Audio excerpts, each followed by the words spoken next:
I am starting this video out on the Indian Trail. It's a beautiful fall day here in Ogden, Utah.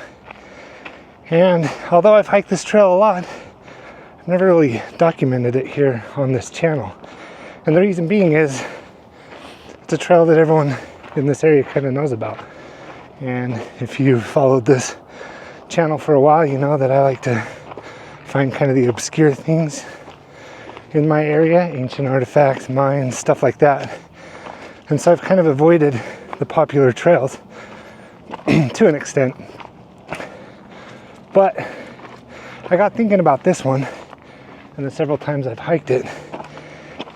And I realized, you know, this was an ancient pathway for the Shoshone people, who are the indigenous people of this area. And this trail would take them out of what is now known as Ogden Valley and into the Salt Lake Valley. And you might be able to see why in this video they had to go to such drastic elevation to get up and over the steep canyon walls that were carved out by the Ogden River. So join me today as I huff and puff this 4.2 mile trail from point to point, and hopefully we see some really cool stuff, if not beautiful views. Oh, granddad, I laughed at all his words. I thought he was a bitter man. He spoke of women's ways, the trap you'd and the use you. This is the turn off to one of my favorite trails, Hidden Valley Trail. Takes you up into a beautiful valley up in that area. And in the 10 years that I've been hiking it, I've noticed that that trail has gotten a little bit more and more prominent, not so hidden anymore. And so I wonder what this trail would have looked like back in the time that the Shoshone were hiking up and over, you know, with their soft-footed moccasins. Now we've evolved into hardened soles of our shoes, lots of dogs, even bikes. I'm not saying it's a bad thing. I'm just wondering how significant this trail would have looked hundreds and hundreds of years ago.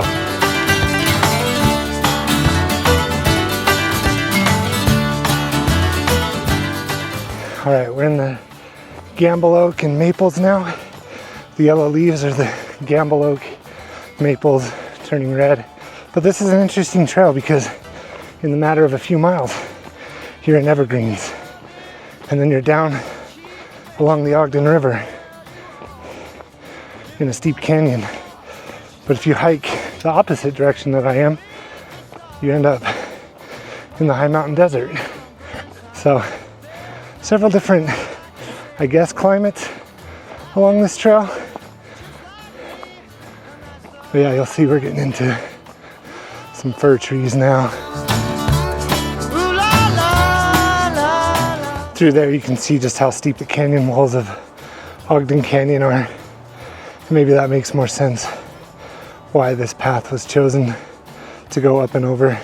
You know, and as time went on and more white settlers came out west, you know, you had your fur trappers and traders, the English, the French, the Spanish, all coming to this area, then they would begin to utilize this path.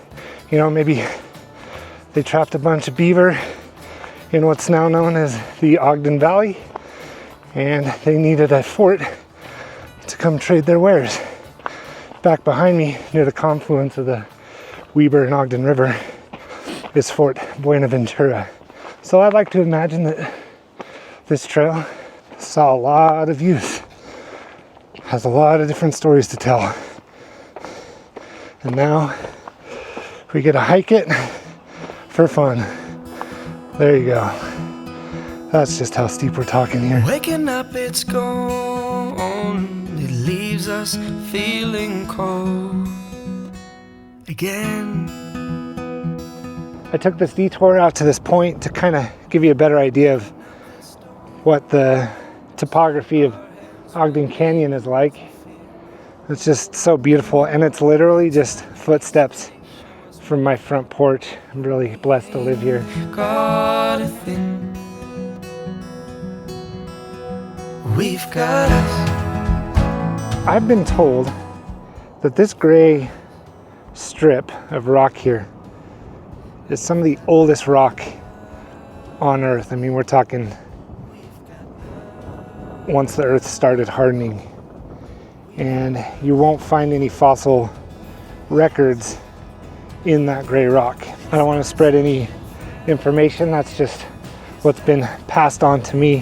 When you look at it, you can see that it erodes a lot more smooth than this rock right here. Mistakes happen, you and I will learn.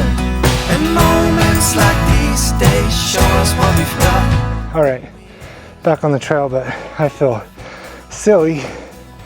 Pulled out my drone to get some epic drone shots for the intro of this video, and I left my controller behind. So now I'm packing around extra weight. Not that my drone is heavy at all, but I really wish I could have got those shots for you all. But upward and onward.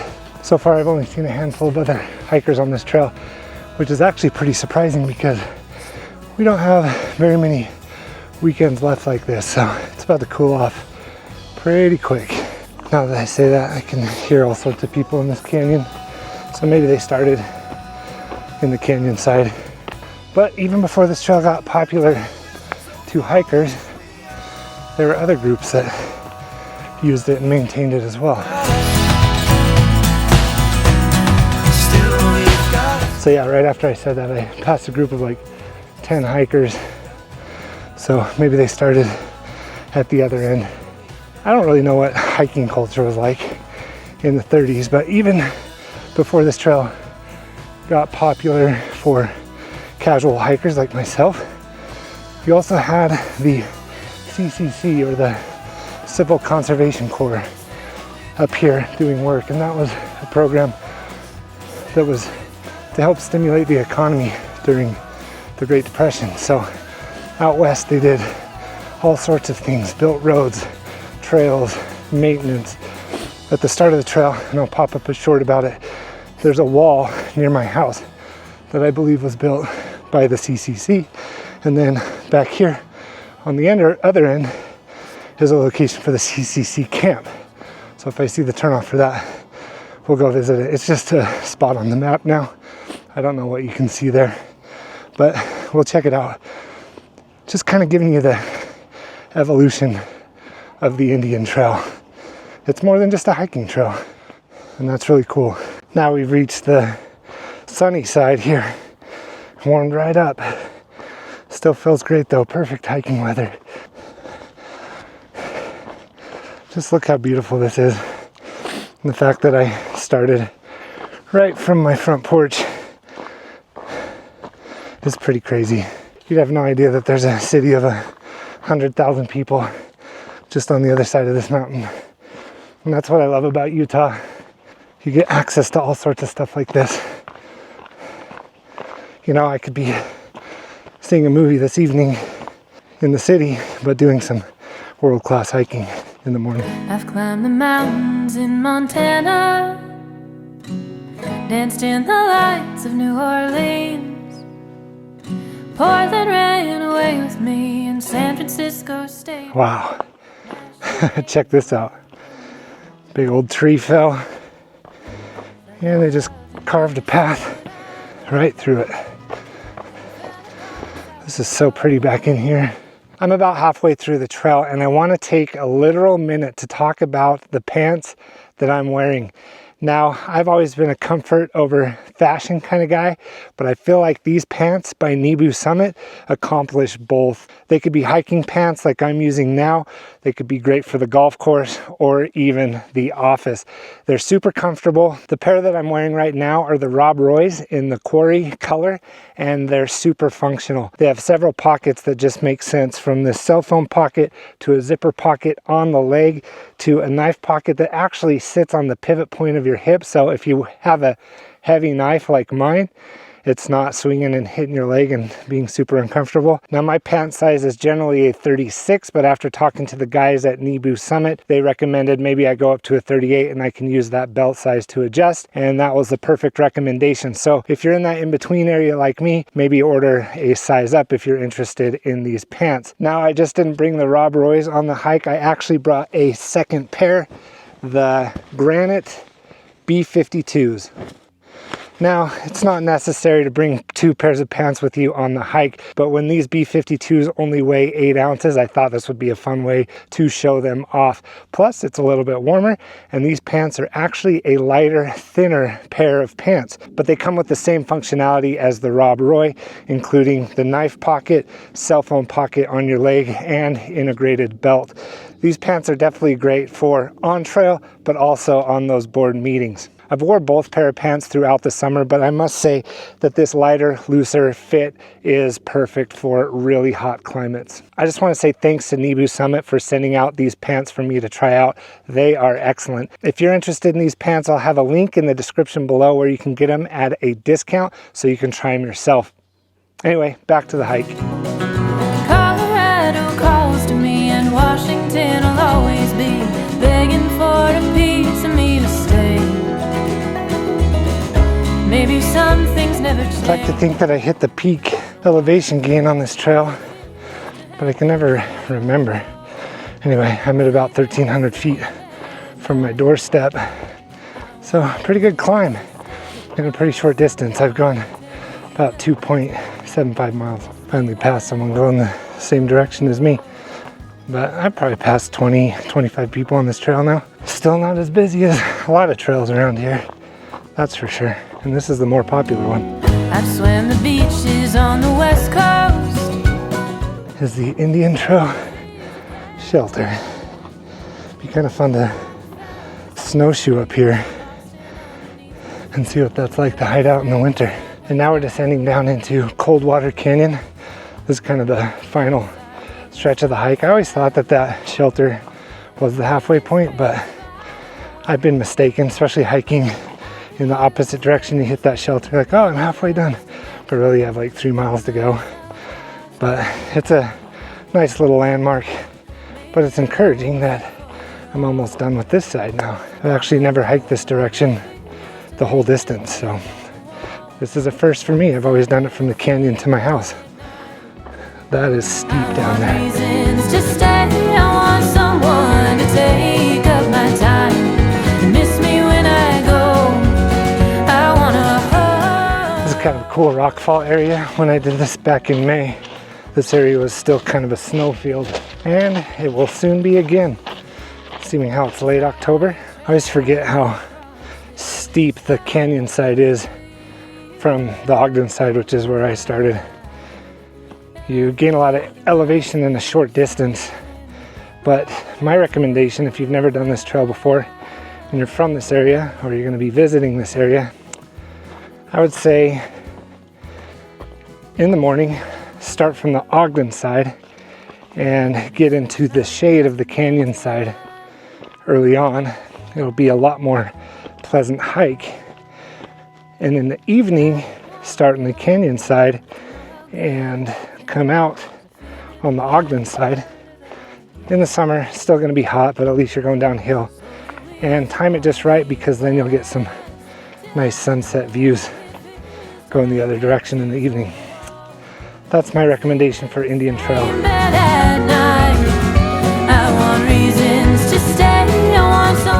Now it's getting warm, and I'm actually kind of glad that I swapped out my pants. If I didn't have the weight of my phone and my wallet, I'd forget I was even wearing a pair. Super nice. Thanks, Nebu. When I get home. You know, as I'm sitting here walking, thinking about trails and why we hike or why we even follow trails, I read this interesting book probably about a year ago called On Trails. Can't remember the author. I'll pop it up here on the screen. But basically, he goes through the origins of trails from even like microorganisms, following trails on rocks in Labrador or Newfoundland or something like that up in Canada, to game trails, to sheep trails, to modern day trails. You know, we think about trails we know here in the US, like the Appalachian Trail, depending on where you're from. And it's just interesting that trails are just as big of a part of history, of human history, as anything else. But it extends beyond that to even the animal kingdom and the microscopic kingdom too. It's kind of crazy to think about, you know. We hike trails for recreation, and you know, modern day trails have turned into roads, but if you think about it, this Indian trail that I'm on right now was a road. It was a means to get from point A to point B to accomplish task A and task B. And so I don't know where I'm going with this. It's just, trails are cool. You know, a good chunk of this channel is revolving around trails too, so I guess they mean a lot to me. Think about my time up in Alaska. I worked down in southeast Alaska and had the opportunity to hike the Chilkoot Trail a couple of times. I'd love to do it again at some point in my life. But it's, you know, 33 miles from the Lynn Canal, which is part of the ocean, up into Lake Bennett, which is an interior glacial lake. And that was the route that the miners took to get up into the gold fields of the Klondike, 600 miles away. But prior to that, it was a Tlingit Indian trading trail from the coastal natives to the interior natives. It was how they got their goods and wares up into interior present day Canada. And you think about the significance of that trail and what it turned into for the history of Alaska and the Klondike Gold Rush. And again, don't know where I'm going with this, but wow, I just ended up in a beautiful meadow.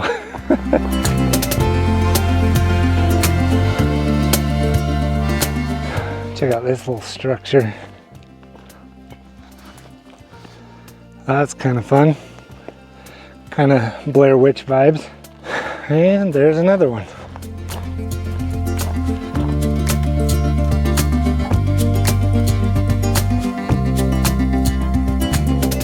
Well, I'm getting close to the end of the trail, but I promised you that I would check out that CCC camp. So gotta keep my eyes out for the turnoff. I know I'm close to the end of the trail because I can hear cars coming up the canyon.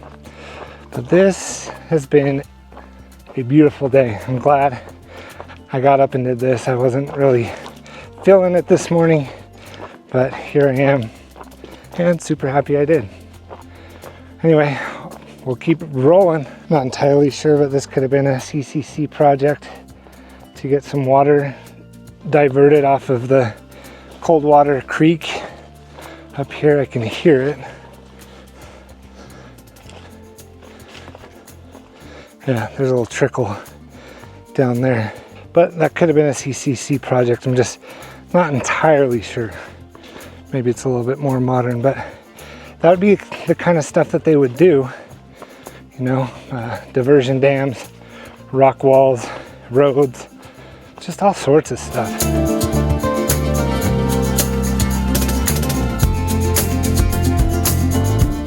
Not only did these CCC projects put money in men's pockets, it also taught them some valuable skills that they could take into the workforce as the economy recovered and even rolled into the World War II era.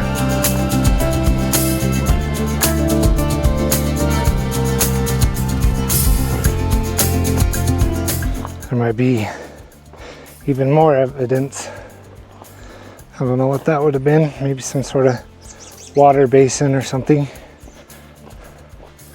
But we're getting close to the camp. What is this? Just some random pit with the bridge next to it, not even over it. So here it is, the civilian, I've been saying civil, but it's Civilian Conservation Corps. But this would have been their camp. This is where they would have spent who knows how long working on all these various projects. And now all it is a clearing. I'm sure if we looked closely, we might be able to find some not so modern artifacts here, but I mean, if you look around, it's not a bad place to camp. It's actually pretty cool. But yeah, there we go. That is it. Just a short distance off of the main trail. I know it doesn't look like much, but it is a piece of American history, especially out here in the West. There's an old fallen timber, and this actually looks a little out of place. There's another bunch of old cut trees here. Lots of evidence of the CCC camp. And hopefully I'm getting back on the trail. I don't think this is the way I came up. So facing north, this will take me down to the trailhead, and that's what took me up into the CCC camp. But it's time to head home. Anyway, thank you so much for joining me on this hike, hearing my thoughts, hearing my shoddy history. And thank you so much to Nibu Summit for sending me these awesome pants. Again, discount code down in the description below. But if you like this video, if you like these types of videos, go ahead and hit that thumbs up button, that like button, and comment down below if there's anything I need to be fact checked on. I'd love to see it in the comments, and let me know what you think. Are you from this area, visiting this area soon, or moved away? Where are y'all from? And of course, while you're down there, hit that subscribe button. Thank you so much, and have a great rest of your day.